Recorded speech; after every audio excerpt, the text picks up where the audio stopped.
49,80 €, un aller simple pour Paris. Un billet flexible certes, mais pas donné.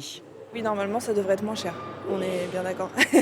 Moi, je prends le train une fois par semaine au minimum, voire plus, pour rentrer sur Paris, puisque je ne suis pas de la région Normandie. Donc, oui, c'est compliqué, c'est inquiétant surtout. Les tarifs augmentent en moyenne de 2,4 % à compter d'aujourd'hui. 10 % en 3 ans. Une pilule difficile à avaler pour les navetteurs, ces voyageurs réguliers qui ont des abonnements.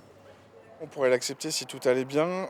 Le problème, c'est que les lignes normandes et entre autres la ligne Paris-Caen-Cherbourg subissent d'énormes travaux. Sur 12 mois de l'année, on a environ 9 mois qui sont concernés avec des interruptions le week-end.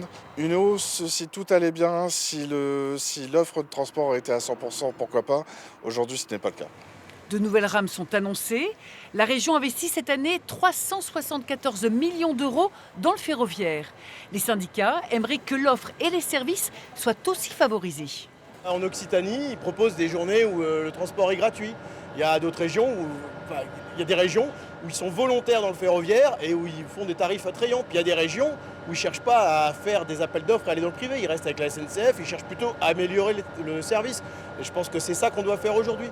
Parce que l'ouverture à la concurrence est le prochain gros chantier. Et certains doutent déjà des effets positifs sur les tarifs.